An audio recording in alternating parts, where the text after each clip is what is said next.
Hello. It is like 4 o'clock a.m. in the morning. Oh my gosh. I'm still out here. So this video I'm going to tell a part of my testimony. It's very long because a lot of events happened, different events. So I'll just share the first one.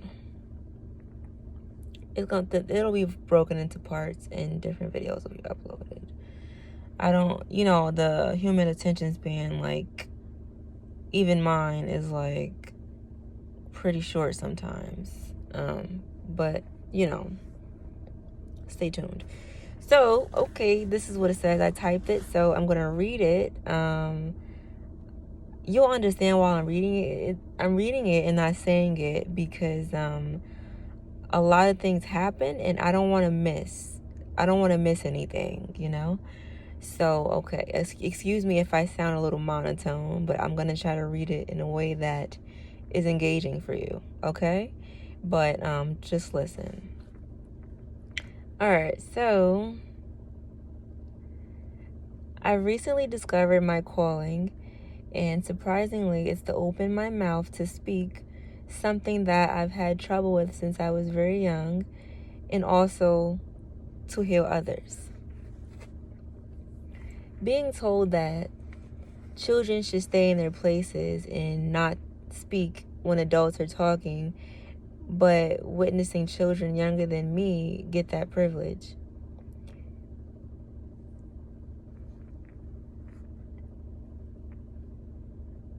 From the same people that told me not to speak.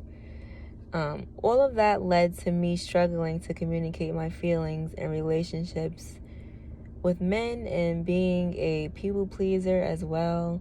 Not to mention these men that I started dating at the age of 14 were in their 20s, and the number just kept going up as I went through my teenage and adult years.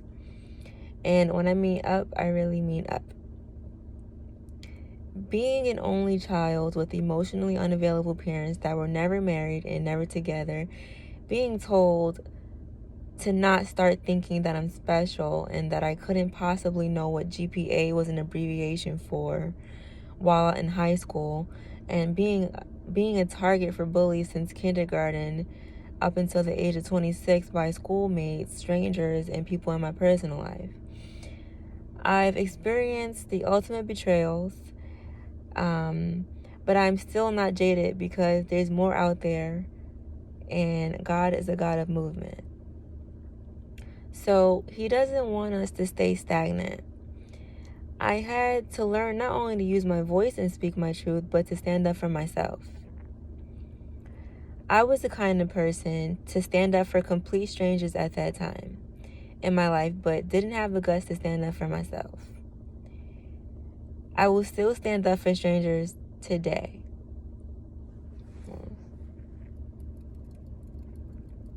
Oops, went too far.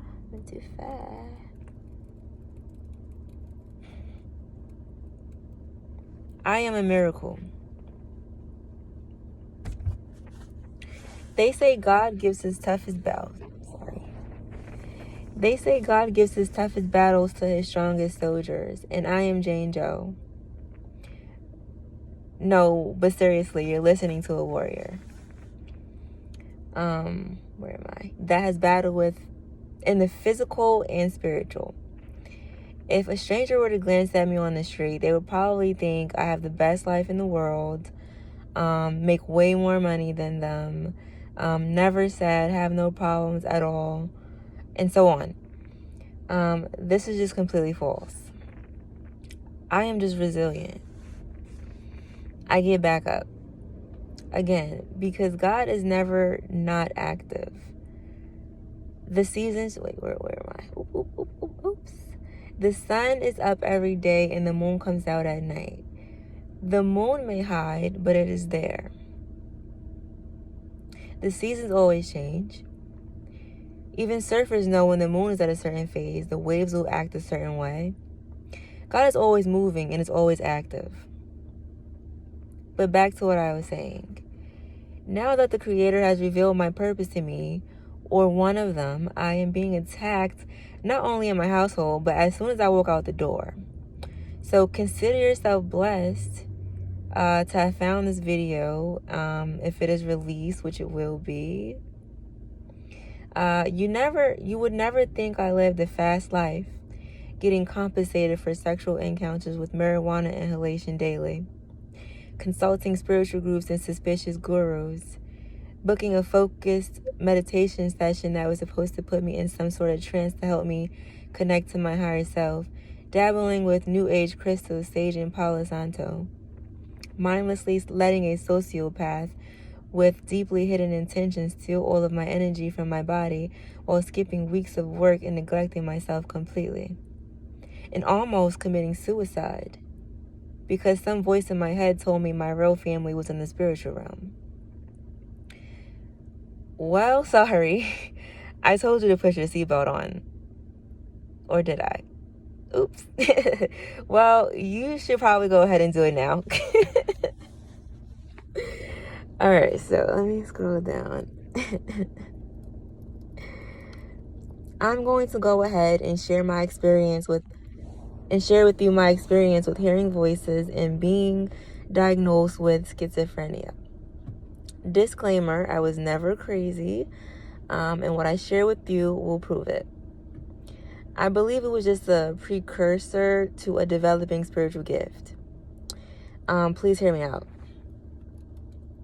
Especially people being diagnosed with psychosis or schizophrenia. I'm speaking about this part of my testimony first because the angels or beings that God has helping and protecting me want me to tell you, and it seems urgent.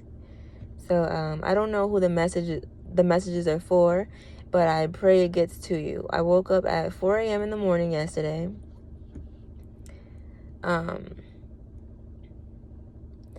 And automatically began crying and guilt because I felt I didn't complete my assignment in my first upload on here. I felt physically sick the first day I made the first video as I sat in the library watching YouTube videos for confirmation that I'm doing the right thing.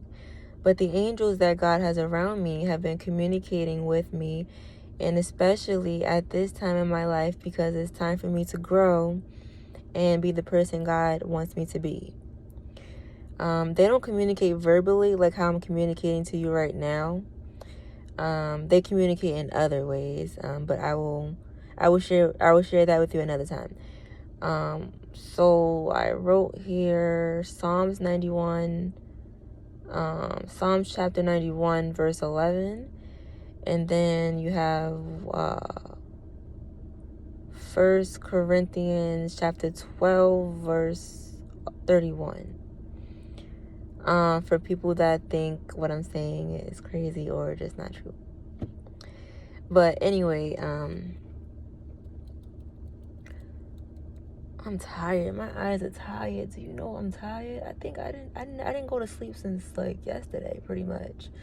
It is 4 something in the morning. Like, I'm tired. Anyway, I'm freaking tired. But like I let me continue. Where am I?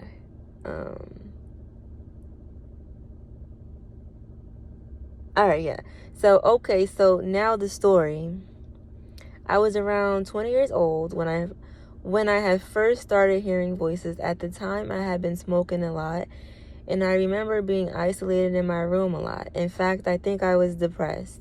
That isolation led to me slowly hearing sounds outside of my bedroom window. I felt like my neighbors were talking about me and spying on me. The voices were very faint at first and gradually became louder. This led to me becoming even more depressed. I wasn't eating at all because I was stuck in my room afraid. I looked very skinny, bordering anorexia pretty much. I wasn't sleeping for days. I stayed up for days because the voices didn't let me sleep. So I'm sure that contributed even more to this. It was a terrible thing to go through, and sometimes I see strangers on the street talking to themselves now. I was told by the doctors that schizophrenia or hearing voices was rare, and that only about 1% of the population has it. I don't know about that. So, sorry, I thought I smelled something. Anyway, back to the topic. So, yeah. So, the voice, let me turn the heat on. So the voices were full blown at this point. I was hearing conversations between people that seemed to be watching me, and they weren't really nice to me. It seemed like they were just messing with my mind. I think at one point I even heard someone that seemed like an inmate. There were nice voices occasionally, but most of them were bad. This led to me wandering outside in my neighborhood mindlessly. I had thoughts of the world ending. I literally thought there was going to be a flood, like in Genesis, the first chapter in the Bible. And the fact that it was cloudy didn't help at all. My mom had been following me around in her car at first, trying to get me to get in, but I resisted and she eventually left. I walked and walked all over because I didn't want to go home. I had even ended up calling the cops on my neighbor early in the morning because I thought he was gossiping about me in his backyard with people. Before that though, I think the day before I confronted him. Hold on. Yeah, there's somebody that just passed. Okay, yeah. People like to be nosy, but I don't know. I just saw somebody pass. I just felt the need to look up just now. Somebody just passed. Yeah, anyway, and there's weird people out here, and it's Valentine's Day. People think I'm doing something crazy, but I'm not. Like, what is this guy doing right now? I think there was like a woman or something. He just walking away really fast. He was just talking to some woman. Let me just finish this. You know how long I waited to do this? You know how long it took me to get emotionally right to do this? Seriously. I was physically sick. Back to the story. Okay, so there were nice voices occasionally, but most of them were bad. This led to me wandering outside in my neighborhood mindlessly. I had thoughts of the world ending. I literally thought there was going to be a flood, like in Genesis, the first chapter in the Bible, and the fact that it was cloudy didn't help at all. My mom had been following me around in the car at first, trying to get me to get in, but I resisted and she eventually left. I walked and walked all over because I didn't want to go because I didn't want to go home. I had even ended up calling the cops on my neighbor early in the morning because I thought he was gossiping about me in his backyard with people. Before that, though, I think the day before, I confronted him and about 10 other men sitting in my neighbor's backyard socializing, and I came out and asked very aggressively if there was a problem. Of course, they were all oblivious and most likely left disturbed. One man replied, "No." And I stormed back into the house. During that time, I had also been drawing eyeballs and pasting them on my bedroom window. Excuse me.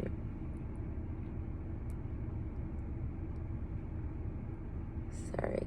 Okay, I'm in front of the store. I'm in the parking lot. I need some water. Oh my gosh. Anyway.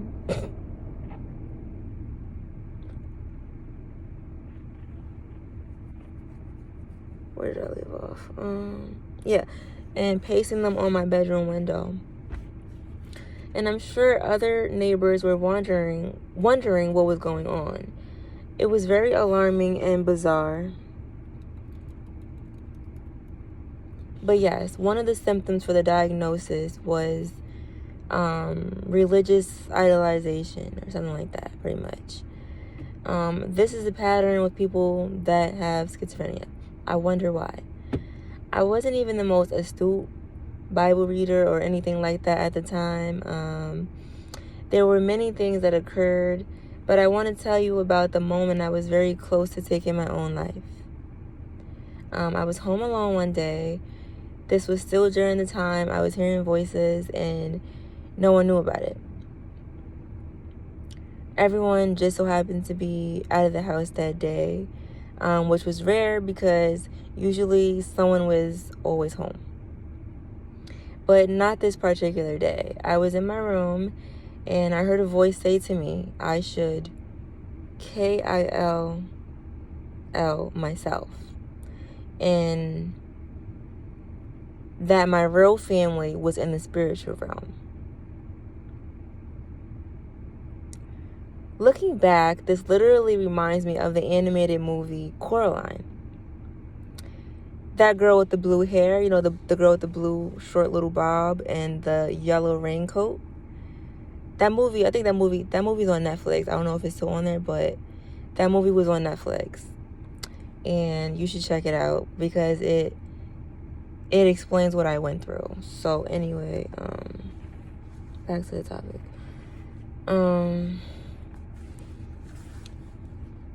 So yes, I got a razor and laid down on the bed. I began to hurt my wrist. I'm saying hurt because a literal word may be triggering, and I'm trying to be careful with my wording.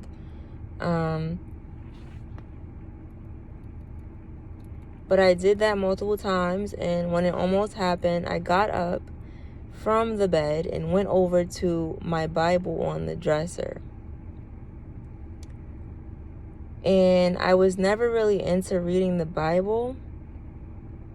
I went to church every now and then, but not really. I'm so tired. Oh my gosh. I'm tired. OMG. You don't even know. Oh, I'm tired. Like, I'm extremely tired and I have work to do, like, after this. Like, I gotta go home and get rest. Anyway, and I was never really into reading the Bible. Okay, yes. And that is what saved my life and how I am able to share this with you today. Now,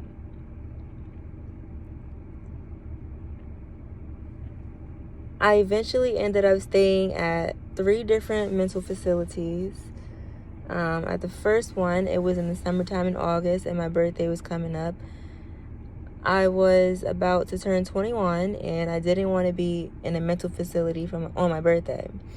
So what I did was I pretty much pretended, and I convinced the doctor that I was okay, that I was normal again, and that I wasn't hearing voices. And they let me go. They let me out.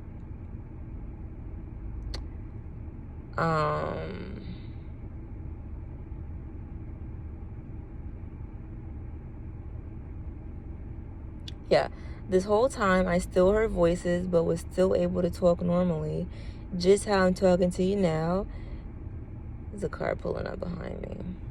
Oh no, that's a little motorcycle. They must work there. I don't know. Okay, back to the point. Because it's getting early. People getting ready to go into work. You know, I didn't go to sleep yet. Since last night. Anyway, so sorry. I don't want to miss any points for real, but I hope I'm not being annoying. Being too monotone or anything like that. Alright, so yes, I got out on my 21st birthday, and when I got home, my mom had like a little, she had a cake for me and everything like that. You know, that happened. But a few weeks later, I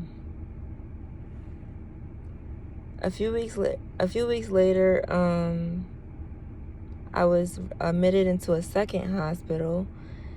Where did I leave off at? I'm trying not to look at the screen so much. I want to look at you guys. Hold up.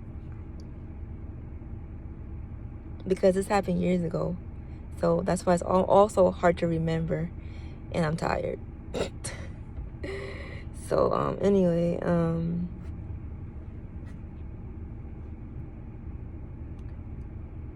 please stay tuned because it gets deep.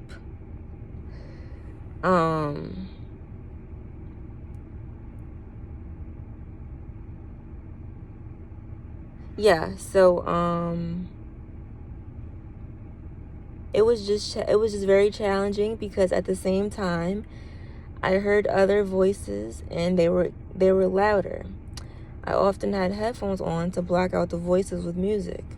It was terrible, but it became obvious to my mother that I wasn't fully present because I kept zoning out to listen to what the voices were saying and then to what she was saying, but couldn't follow up with her conversation.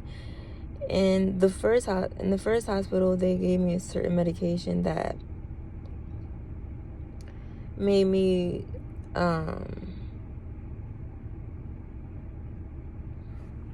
complete word puzzles very fast, which seemed to amaze people that noticed.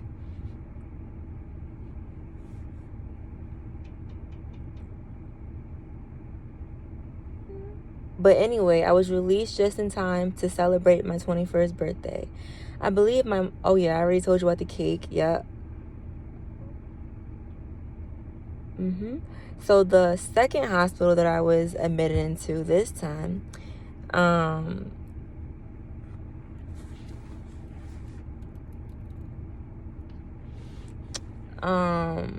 it was like a dorm-like facility with like college-age students around the same age as myself. And then I remember when I was there, I'm gonna improvise a little bit. When I was there, they were like singing and like dancing. Like it was literally like a party. And like the cafeteria, the area, like it's like an open space, like everything, like they were just dancing and partying to the music on the TV, like normal people do outside, like, you know, like regular. But anyway, I want to stick to what I want to say.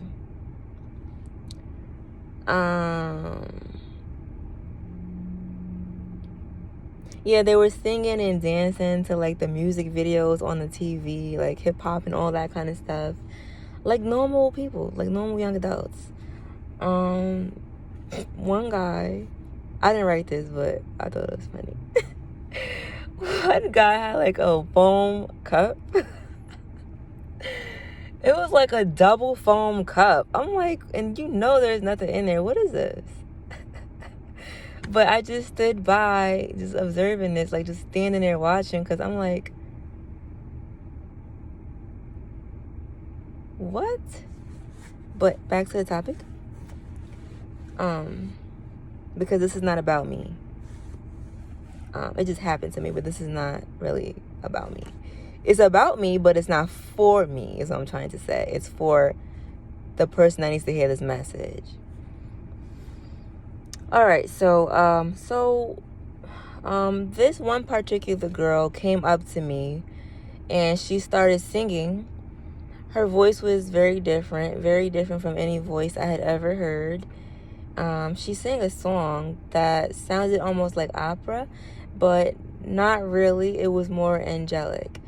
That is the best way I can describe it. I don't remember any of the words she sang, but when she finished, she said a quote to me. I don't remember the quote either, but I'm sure it was something to help me during that time. Oh yeah, I almost forgot to mention the part before I got into the dorm part of the hospital. When I was in the admission area, where there were rooms that looked like cells, I broke down and yelled, confessing to God my sexual sins. Afterwards, I sat down and I asked the quiet older security guard in the corner to my right if he believed in God. And he said yes.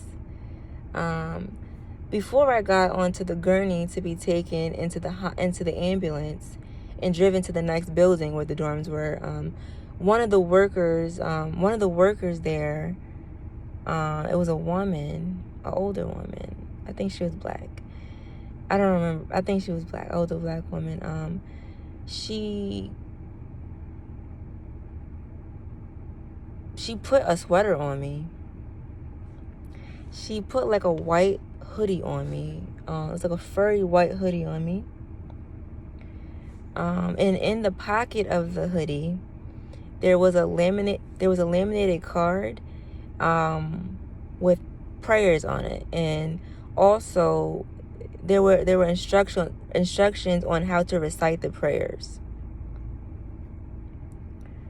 All right, so and I didn't know her.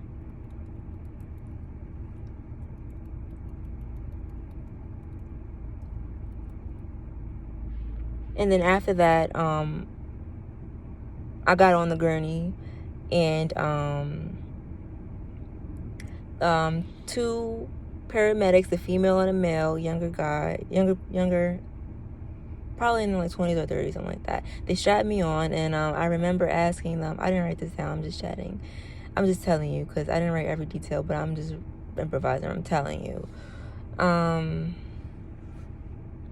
remember asking the female paramedic. I said, why is he smiling? You know?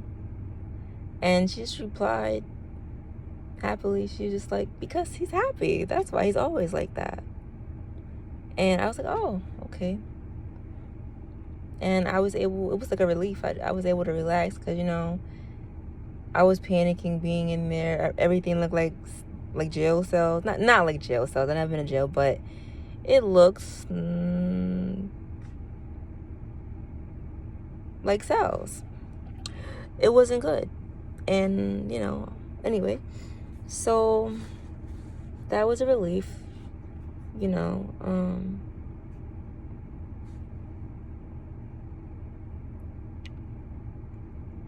All right, so to fast forward,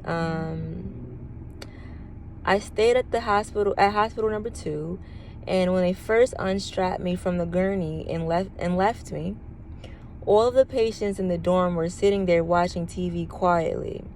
I was standing there calmly, but then shortly started panicking, looking around for a way to escape. Oh, it's too hot. I tried to punch in possible PIN numbers for the door that led to the outside, but then realized you needed a swipe card as well. Frustrated, I paced around reading the terms and policies to find out when I could be legally released, but it was too soon. I finally gave up and sat at the phone booth across from the from the TV section. I began to feel guilty for getting tattoos on my body and asked one of the workers at the front desk for paper and tape. They gave it to me with no problem. They didn't know what it was for, but found out shortly afterwards. I started wrapping my wrists and ankles with the paper and taping each end together so they wouldn't show. I knew by now all the workers were startled and uncomfortable. They just didn't understand my motive. There were points while staying at these facilities where I started confessing my sins randomly to different people that worked in the hospital. I guess I couldn't hold it in. But then, this part doesn't belong there.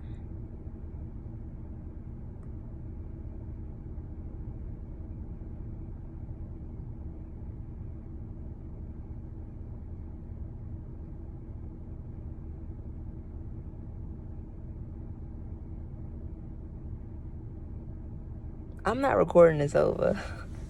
It took too long to do this. Like, it was just urgent because I was like being forced to put this video out. Like, in all seriousness, I was gonna lay down.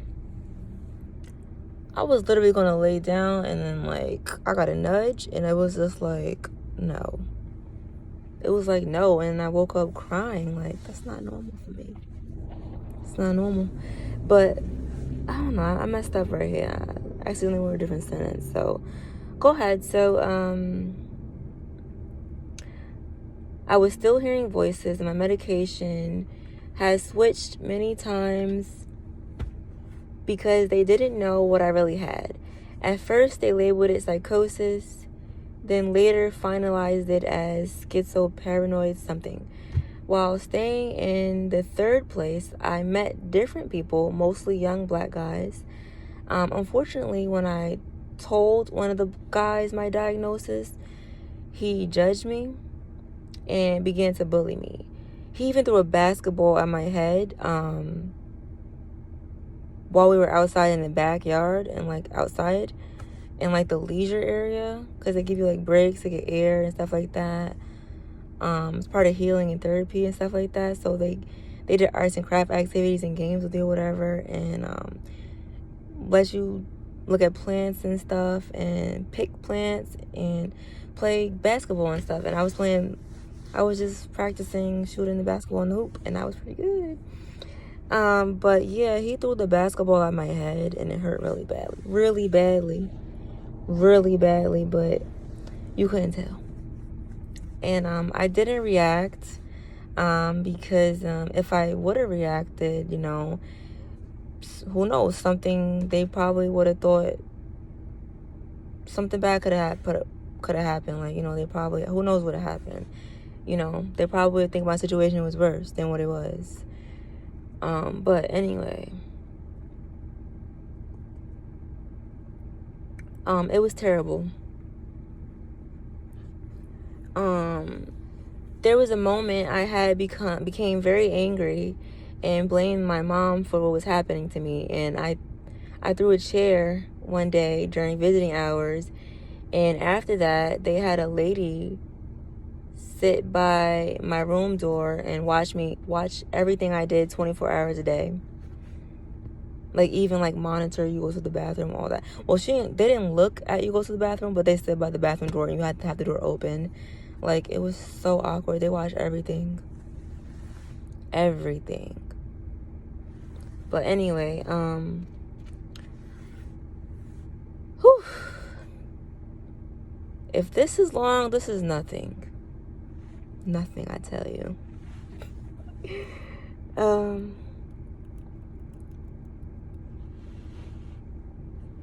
One night, I asked if I could get some water from the refrigerator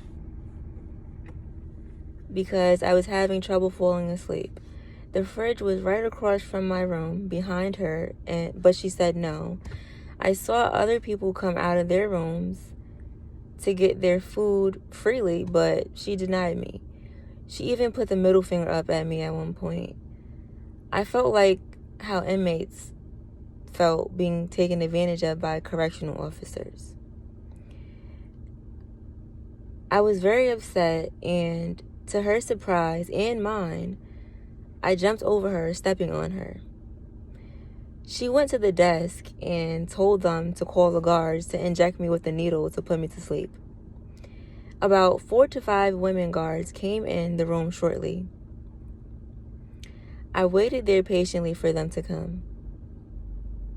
I wasn't resisting at all, but they picked me up aggressively and stuck me in the butt. I did go to sleep afterwards. While they did that to me, I said to them, if anything happens to me, tell my mom I love her.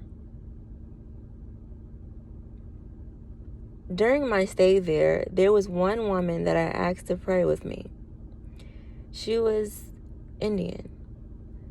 Thankfully, she agreed. I needed that.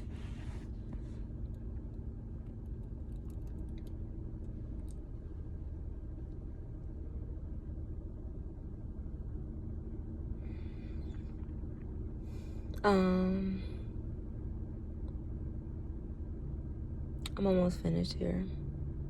I'm almost finished. One particular guy I met while there took a liking to me, but it wasn't mutual. I did cordially converse with him a few times, though. One day he had visitors, a group of black men and women all around the same age as us. I sat at the table talking to my mom while they sat with him a few tables away. All of a sudden, they started praying in tongues. I was surprised and low-key excited to witness such a thing. I hadn't heard of tongues before and especially never witnessed it. They held hands around the table praying for this young man for about 2 to 3 minutes. And this part of my testimony more occurred, but I just wanted to share the main experiences that stood out in my memory. I'm wrapping this part of my testimony up and will make separate parts for the other experiences. It's late and I feel like I should get this part of the message out soon. To whoever out there that has experienced what I've experienced, to whoever out there that has experienced what I have just shared with you, just know that God is the answer. God is the one that, stopped me from taking my life, the one that led me to the Bible. I'm not a preacher.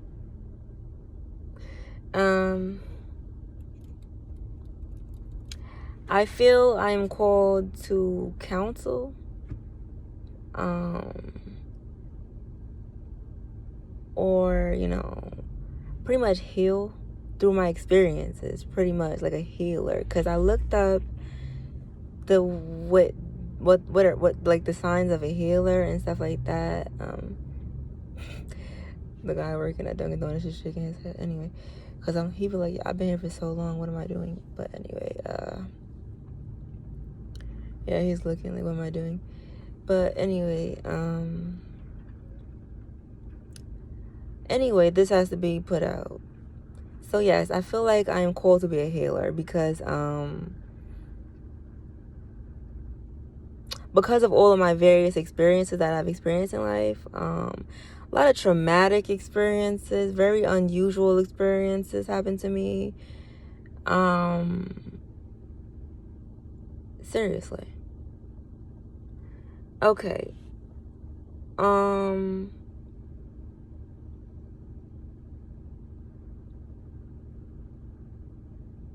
And the best teachers are the people that have actually experienced what they're teaching or talking about, Those are the best ones, because how can someone can only relate to you on a certain level, like not really, if they haven't went through it, so they can't really relate to you on a deep level. But so I'm talking about stuff that I've been through, and I feel like I'm called to pretty much help the people that have experienced what I've experienced heal. And I could say this is also like a healing experience for myself. This is completely out of my comfort zone, but it is what it is.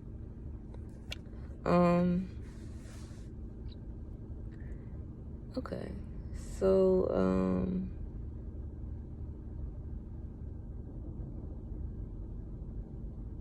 feel free to email me at the email in the description box if you need someone to talk to. I had to be brave to be here to tell you this.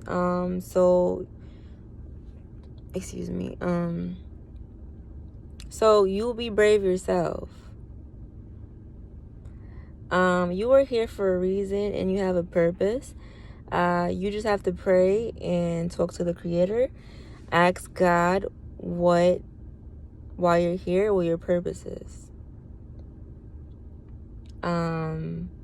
After all, He's the one that made you. He would know. I pray that this video finds you wherever you are, and that you realize that life is a gift.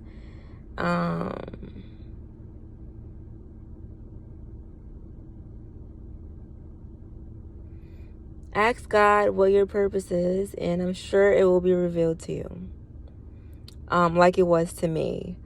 And most importantly, be patient. That's pretty much it.